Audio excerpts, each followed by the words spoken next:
Dr. Jimmy Sanderson, who's the Communication Studies here at Clemson University. So, Dr. Sanderson, thanks for being with us this afternoon. We really appreciate the time. Hey, thanks for having me. Really looking forward to it, and just really grateful for you bringing me on. Oh, we appreciate it, and we don't have to worry about any phones because he's joining us in studio here. That sounds a little better. But and just talk a little bit about how you ended up coming to Clemson, and obviously you received PhD and many of your degrees from Arizona State. So just talk about your time out there in the desert. Yeah, so, well, actually, if you'd asked me 5 or 6 years ago if I wanted to be a college professor, I would have told you no. Because I was working in human resources management and was kind of content there. And then I was working in a master's degree, and I had a professor ask me if I wanted to help him with research, and I thought that would be a good idea. So I said yes. And and this is how old it was, so people may not know this name, but Floyd Landis, who had just won the 2006 Tour de France, and then had his title stripped through doping. As all that was happening with Floyd Landis, he was blogging about it. And so my professor and I looked at the blog comments that people wrote to Floyd Landis, and I just got really fascinated by the things people were saying. I mean, it was just some of the most ridiculous things you would have ever think, but I just started really getting interested in the way people were behaving online, specifically towards athletes. And as a big sports fan, then I found out I could actually study sports for my job.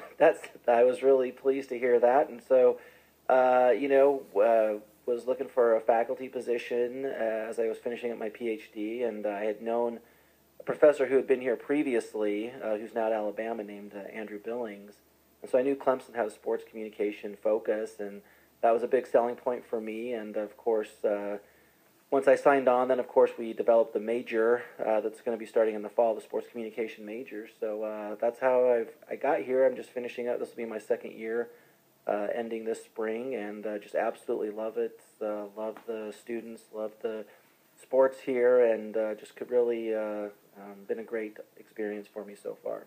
Right, and before we get into the sports and social media, just talk a little bit about some of the classes you teach here. You teach a sports and social media class, some other comm classes, but a lot of them have to tie back into sports. Just tell the listeners a little bit about that if you could. Yeah, sure. So, well, this semester I think is probably the funnest class I've been able to teach, because it's social media, which is my huge research interest.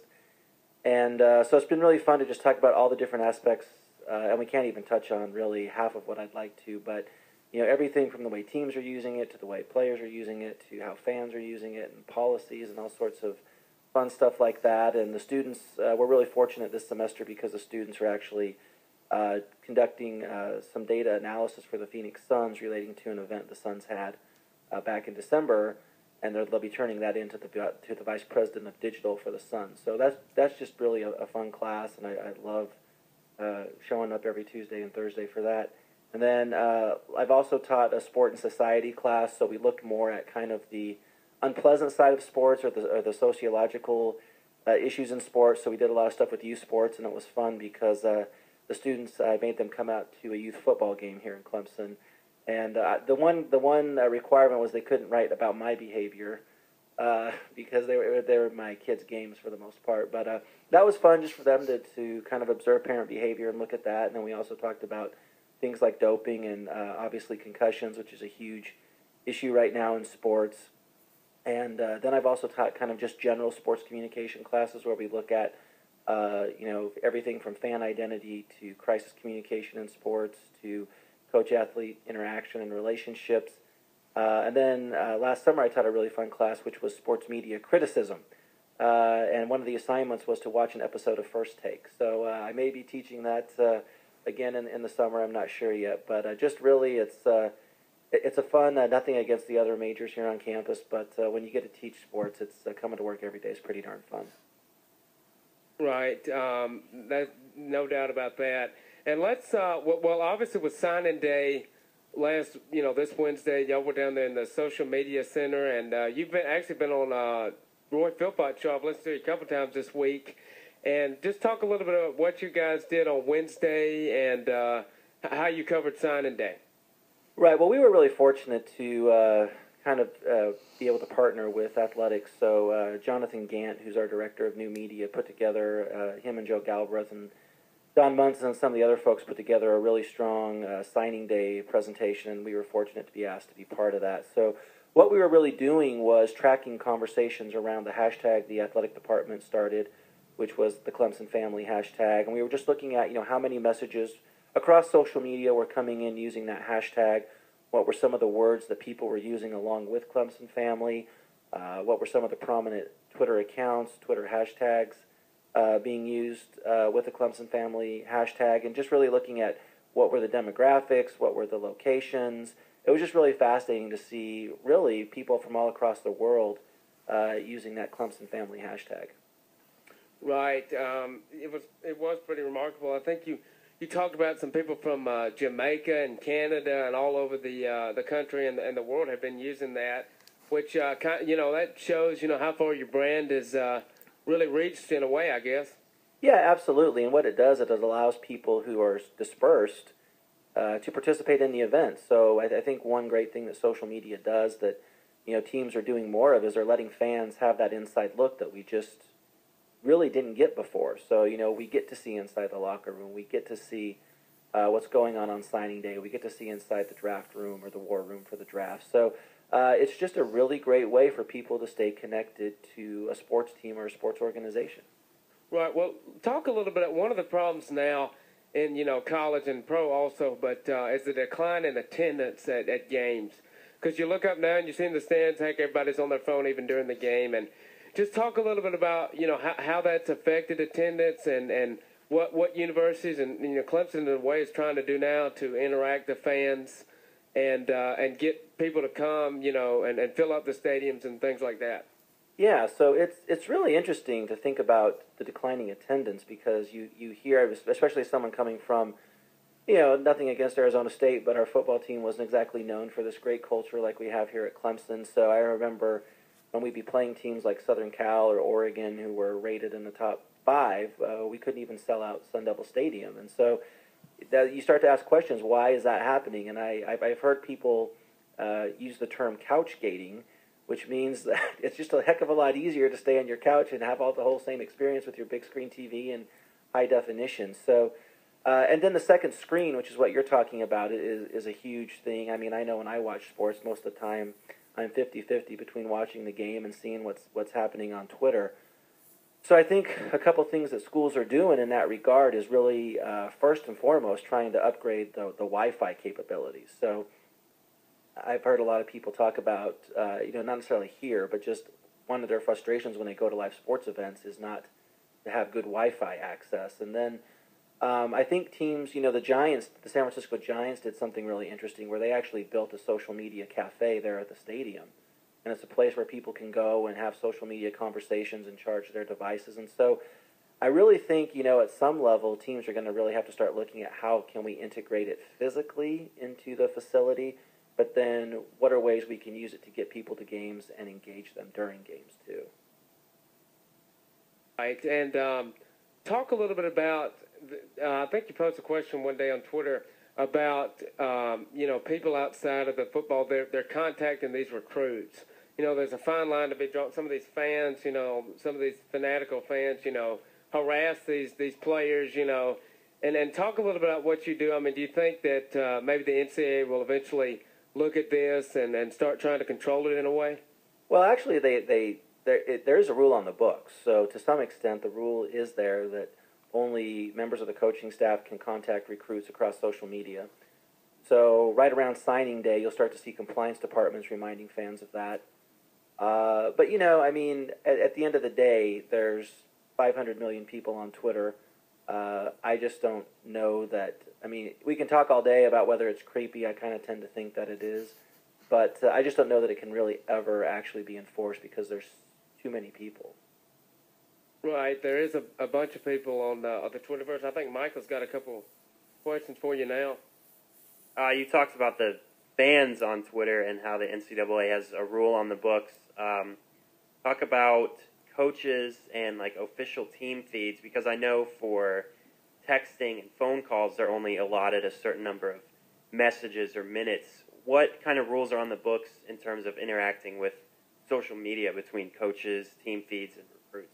Yeah, that's a great question. So coaches are really under kind of the same obligation as, well, it's not a violation for them to mention recruits, but they cannot mention them publicly. So what they couldn't, so for instance on Twitter, they could only direct message them.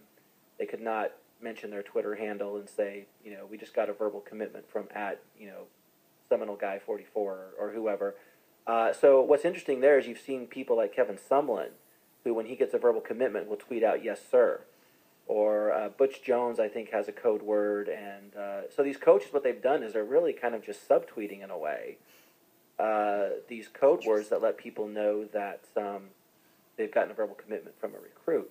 So they have rules they have to follow too. I'm not sure about the frequency. I mean, there's obviously the dead periods and stuff, but I know there is some concern about just the sheer amount of messages that these kids are getting. Because if you're being recruited by 20 schools and you got 20 staffs trying to send you direct messages on Twitter or direct messages on Facebook or whatever, that's a lot. And so I've actually seen some research talking about just how far should we go with some of this online communication with recruits.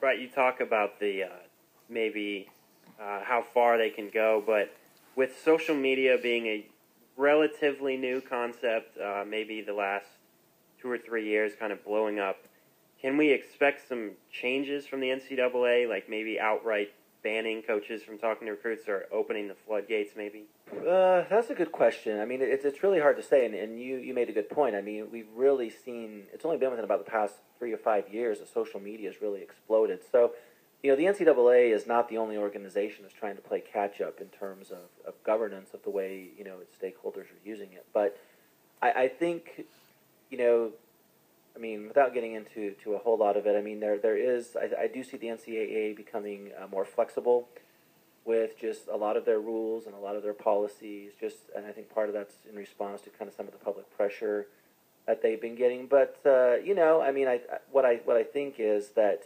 it's hard to legislate everything.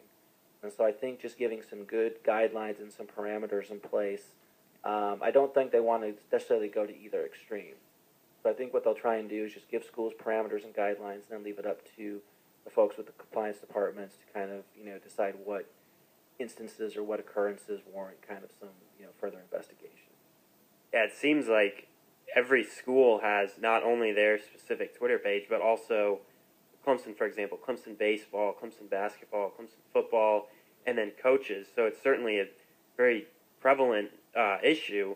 And a lot of the athletes are also on Twitter and some of the social networks. And we saw Dabo actually ban the players from Twitter during the football season. Why do you think Dabo would do something like that with the players?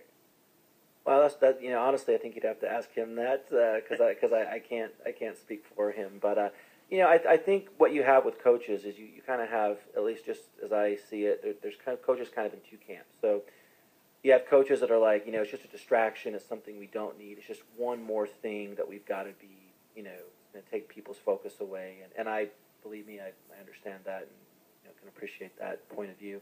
Then you have other coaches that really embrace it. So, like, for instance, at Southern California, they actually put the players' Twitter handles on the media guide. Northwestern, has a whole social media thing online where you can go find all the players and what platforms they're on. And so, but I mean, I think it just really comes down to a coach's philosophy and kind of what they feel is best for their program. Now, that being said, I don't know how long those kind of things, I don't know if that kind of policy is sustainable because it's just, as we continue to evolve and as the technology and the media and the digital side of it just becomes so prevalent. And I would argue too, I mean, you're shutting off a really valuable voice that can promote your program. And I absolutely know that there are risks and there are concerns and those are valid. But I think something I've tried to argue in some of my research is just, let's try and just try education and, promote positive uses and ways. It can be used positively, but I mean, if I had to guess, I would, a lot of coaches, justifiably so, do see it as a distraction, and it's like a lot of things. I think it can be good or bad just depending on how we use it.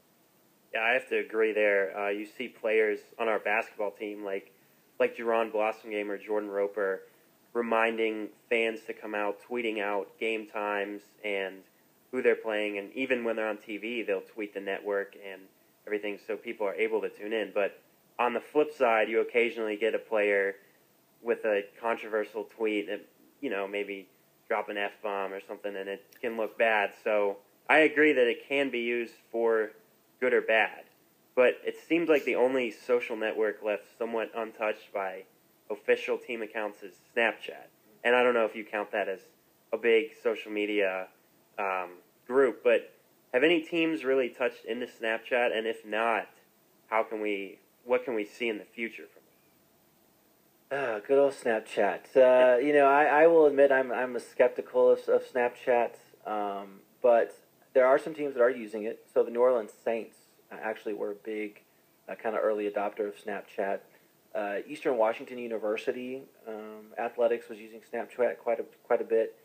But for me, I mean, and if people listening aren't familiar with what Snapchat is, basically it's you take a picture and send it to someone, and in like 5 or 10 seconds it's disappeared. Although they now have a story function where you can kind of tell a story through pictures.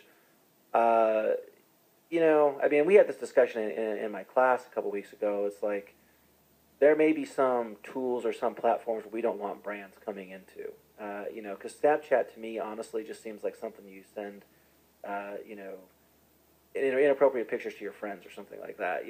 So I don't know that it necessarily holds a lot of value for sports teams. But I think if you are a sports team and you're thinking about using it, you need to ask yourself a question like, what is the purpose of using it? Because if you're just doing it because somebody else is doing it, like I don't think that is the right approach. And then also, what do our fans want? Have you asked fans?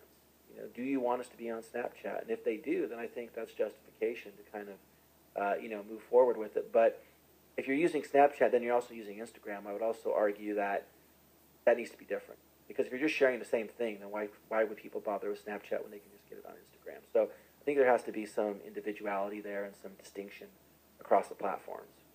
Right. Well, Dr. Sanderson, if you'll stick around for a couple more minutes, we'll take a quick little break here, come back, talk about you guys, what you do more at the Social Media Center, how other people can get involved, talk about your Clemson Tiger baseball coming up and some of your favorite traditions at Clemson.